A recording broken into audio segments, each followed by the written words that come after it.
Hi everyone, welcome back to my channel. Today I want to talk to you about Inuit literature. This is a topic that I've been really nerding out over for the last few weeks, but also something that is extremely new to me.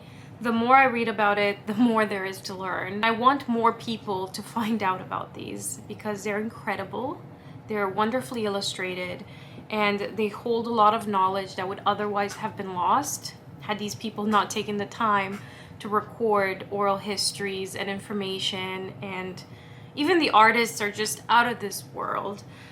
So a bit of background.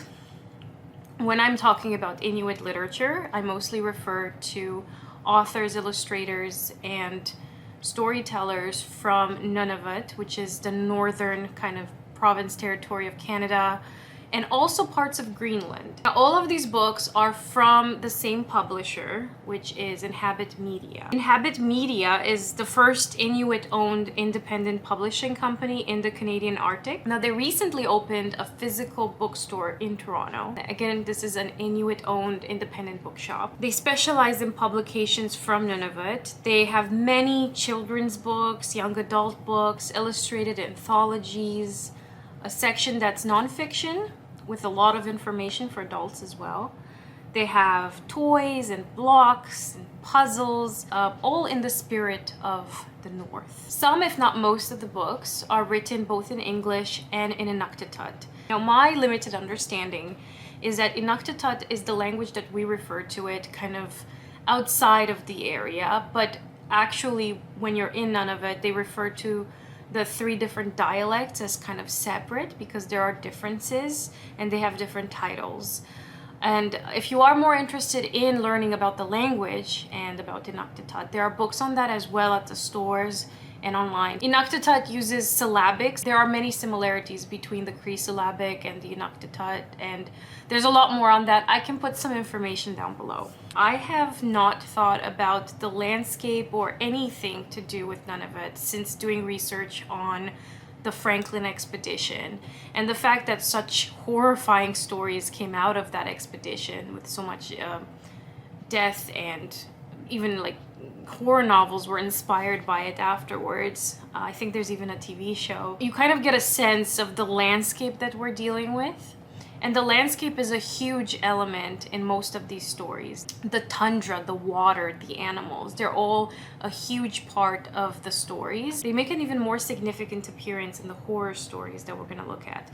So I've decided to kind of group this by starting with the books I have for the littlest of people and working our way up to adults. So the first book is called Sweetest Kulu.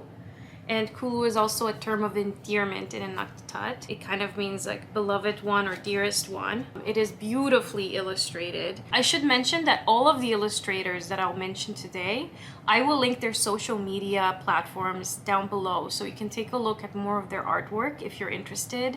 And if they have Instagram or YouTube or Facebook or anything like that, I will link it down below. I think this book makes a great gift. A lot of these do, but this one is more specific to your friends if they have little ones at home and you want to introduce them to mythologies or stories from other places around the world.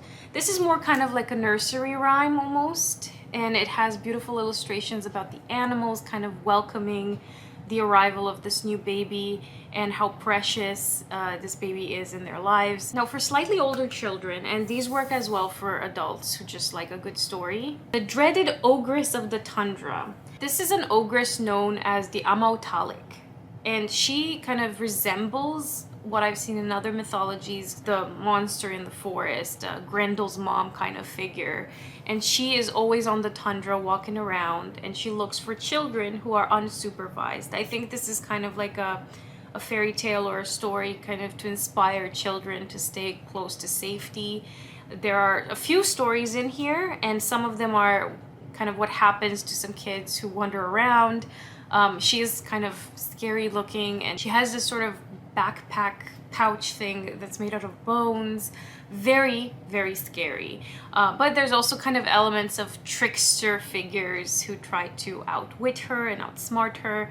And it's definitely worth looking at just for the illustrations. The second figure is the Takannaaluk, and she's also referred to in different terms. Nuyaayuk is another one that I've encountered in some of the other stories. This is illustrated by Germaine Arnaktauyok, who is an absolute queen. She is an amazing artist. I might do an entire video just on her. I've purchased a few books about her and a few illustrated works by her. She's incredible. But this figure, the mythological figure, similar to the ogress prior, she is more of a creature of the sea. She's a seal woman.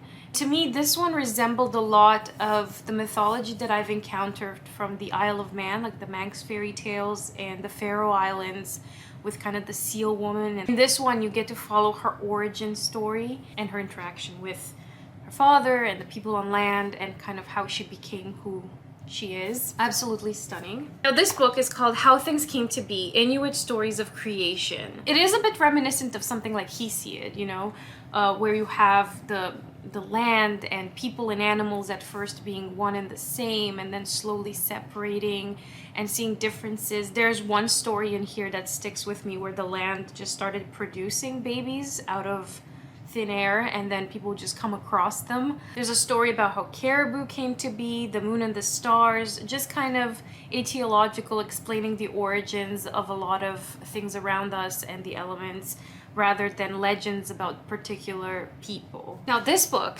is a singular story, again, ideal for little ones. It's called The Shaman Apprentice. It is beautifully illustrated, and it covers a topic that you don't really encounter in children's works as much, and that's the concept of shamanism and healing at the same time. So the author's name is Zacharias Canuck, and the illustrator is Megan Kiak-Monteith. This is about a young girl who is an apprentice to an older shaman, and they get called in when somebody's really ill and about to die. So at first they go and try to heal them using kind of traditional things and some stuff I'm not going to spoil, but it does use a lot of kind of bodily fluids and things that you wouldn't encounter in a lot of sort of westernized children's literature. But following this, they descend into the world of spirits to get them to help with the healing of this patient. And speaking of healing, this book I got because I'm interested in herbs in general. I've gotten really into nature journaling lately, and I really want to learn more about the flora and fauna in Canada. But I've never been up north, and to learn about the plants that are both edible and medicinal from up north, things I've never come across before, either in the wild or in the stores or farmers markets, is fascinating. There are plants in here that I've never seen, and some of them look magical. They have like little kind of cottony vibes to them, or something that I've never heard of before was the crowberry. And in this book you also learn what they're good for, what they're used for traditionally, and which ones are easier to find, the time of the year. And also, this is printed in both Inuktitut and English, so it's pretty great. Now we're getting into sort of Nordic horror. So this book, I would say, is more for young adults or adults. It is scary. It has a few stories in it. The first one is a mother and daughter at a cabin where there's something beneath the frozen lake. Another one is two friends walking, and then there's like this moment of transformation and horror. It is illustrated by the same person who illustrates the next two books I'm going to talk about. The combination of the illustrations with the story is just kind of chilling. There's also kind of things you learn about, like the dangers of playing cat's cradle. Now, if you're looking for horror that's not illustrated, it's just pure horror, this is an anthology of horror stories. So it's just called Taaqtumi, an anthology of Arctic horror stories. The first author in here is the same author, these two books, which again I'll just talk to you about in a second.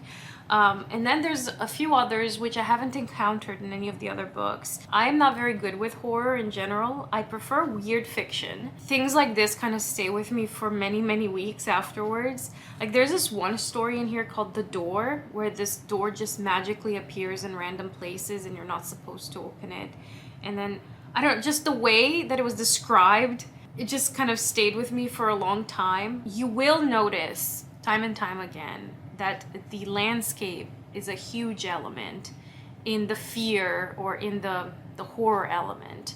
And I had to look up these places. I had to look up what Iqaluit looks like. And I didn't even know that it became a city quite recently. So to understand more about the landscape kind of really informed the way that I read all of these stories. Now let me get to these two, because these are the only two books that count as novels. It is a combination of being literary, but also kind of integrating mythology and legends into it, especially some of the figures that I've mentioned before in the introductory stories.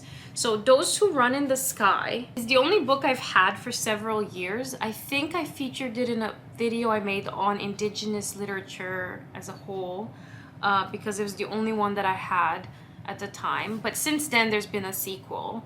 And this follows Pitu, who is a shaman in training, kind of like the apprentice. And he gets trapped in the spirit world. And a lot happens. And in the sequel, he actually has to engage with this figure, who is here referred to as Nulyayuk. Just kind of hopping between reality and engaging with mythological creatures. It's absolutely fascinating. But these are the two that I would say that if you're looking for pure novels and that's what you want, they are also illustrated, but not as heavily as some of the other ones. So I will mention these two books just because it is something that I'm reading about. So this is the artist that I've mentioned before, Germaine Arnaktauyuk. And even though I think at the moment she's based in Ottawa, I did get a chance to meet her briefly at the opening of the bookstore. And she's lovely. She has illustrated several of the books that I'm going to show you. She did say her favorite one to illustrate was this one. In an interview. She also illustrated this book, which I'm going to talk about in a second. And there are several other things in the store or online that you can find that are illustrated by her, like journals and bookmarks. So if you just really love her artwork, you can dive into some of the other things or just have them as pretty decor in your house. Since I've mentioned this book, I'm just going to start talking about it. So this covers Inuit myths and legends. And when I talk about myths and legends now, I am not referring to the origin creation tales, although there are elements of that in here. Here we follow legends, fables, and a lot of stories like journeys, a lot of stories of transformation. Transformation is huge. Animals turning into humans, humans turning into animals, lessons to be learned, things that we can get from each other. There's a lot more kind of wholesome connection between animals and the land and people. And even when a lot of the themes include hunting, there is an agreement between the humans and the animals. There's kind of like a nod, like you are allowing me to hunt you. And there's a level of respect, but also just something that's been understood. And it's an element that you see throughout, that when you talk about animals and hunting and these transformation stories, that humans and animals in many cases kind of appear as one and the same. A lot of things here to me resemble things that I've seen in Icelandic folk tales, especially with like the Huldu folk, a lot of kind of Nordic folklore, and something that I've also encountered in the Kalevala or Sami folklore from northern Finland. So if you're into comparative mythology, I think this book would be very interesting. Also, I think this is a good one book if you wanted to have from all of the ones I've mentioned that includes everything in terms of an anthology that you'd like to have, that includes people, fables, legends, all of the sorts in one book. This is it. And unfortunately, the illustrations are not all in color. Most of them are black and white and outlines. The second book that's a lot like the one I've just mentioned, but is of a different location, is this one. So this is called The Man of the Moon and Other Stories from Greenland. This is retold by Gunvor Bjerre and illustrated by Mickey Jacobsen. There's a lot of stories with children and animals, a lot of transformations, a lot of interspecies kind of connections, and some of them explain how things came to be as well. The illustrations are very colorful. And one of the things that I want to touch on is that both in this and some of the nonfiction that I'll mention, and even Germaine Arnaktauyuk mentions that they are all heavily inspired or have taken from the published works of Knut Rasmussen, who was the ethnologist and anthropologist and also explorer of both Danish, Inuit, and Greenlandic descent, and he kind of recorded a lot of stories down at the time, and some of them have been reprinted more recently, but a lot of these authors and a lot of these illustrators mention him as an inspiration or as a person that they're retelling from or readapting. So I just thought I'd mention that because his name comes up a lot. Okay, so now we're getting down to the last three, and I think this is like the bulk of the adult reading that I've done on the topic. There has been a project at the university for young students to interview Indigenous elders, to ask them about their life story, any questions, things about their personal life, things about hygiene, or things that they just had to encounter from their day-to-day. And the reason I mention those things is because a lot of the women had to give birth to multiple children. Some of them record having 10 or more children. What was the relationship like in the neighborhood or in their village, and how men would often go off and hunt certain things, how women would interact with each other. These stories are fascinating. So in this book, Inuit Worldviews, here they interview, I think, 4 separate elders. 3 of them are women. Again, some of the stories in here like left me knocked out, lacking any kind of access to healthcare, including women who had to give birth to like 12 children plus. And also the traditions that are introduced in here, just kind of the idea that you would often give your babies to your mother-in-law, for example, or that you would have to get up and start doing things as soon as you gave birth. There are things that I've never had to consider. It just opened up my eyes. I think this is like the ultimate grown-up adult nonfiction book that you'd want to take a look at. And what I love most about it is that it's, again, the recording of an oral storytelling and actual live interviews, which kind of preserves a little bit of the culture and the traditions of the place, because otherwise these stories would be lost. One of the things that I loved was that afterwards, so after the 4 interviews, which are a big chunk of this book, the students then pick a topic and focus on that, selecting bits from all of the interviews to kind of help you focus or narrow in on a topic. One of the ones that stood out to me was kind of temporality, or like the idea of measuring time. The coolest thing is that months of the year would be measured obviously by the moon, like in a lot of other places around the world, but they would be labeled in an Annotated word that would mean what is going on around you at that time in the year. So to give an example, April would be when the seal pups are born. March, the sun is higher in the sky, but still not too high. December, very dark, when it is very dark. June, birds are laying eggs. There are also essays here about the teaching of children and how that would look like without formal schooling. In the spirit of recording oral stories, this book here focuses entirely on ravens and oral stories told by people in the community about them, things that they've heard, things that ravens are known for. They're kind of sacred in many ways in Inuit culture. In the introduction, the author mentions how she was far away from home and very homesick, and she was looking for a call, and a raven appeared just almost magically and started mimicking phone calls, and how in her life many times ravens have appeared just at the right time, almost as if there was some sort of divine intervention, which kind of started her on this project to interview a lot of elders and people in the community about the raven. And lastly, we have cosmology and shamanism. I'm gonna be honest, I am still reading my way through this one. This is the last book that I got. I am fascinated by shamanism. You should be too. It's so incredibly magical. I think it's as close as we can get to magic on this earth. And just learning about different techniques and views and the way people engage with this concept of spirituality is incredible. So these are, again, interviews in the same fashion as the previous book. If you are interested in just the Arctic sky, there's recently been a book published entirely on that. Like, there are some very niche topics that are covered specifically about this region, specifically for one topic. I just thought this would be a great opportunity to just introduce you to this publisher, to this bookstore. All of these I've gotten myself, not sponsored. I didn't get anything for free or anything like that. Like, this is just my pure and genuine review and joy about these books. If I haven't piqued your interest, maybe explore some of the artists down below and see if you like some of their artwork and support them in some way by giving them a follow or a like. And I'll link down below the publisher so that if you want to order books, you can. And the last thing I'll mention is that on the website for the publisher, they also have audiobooks for a lot of these, and a lot more books for children, especially really young ones. You'll find that there's many, many more.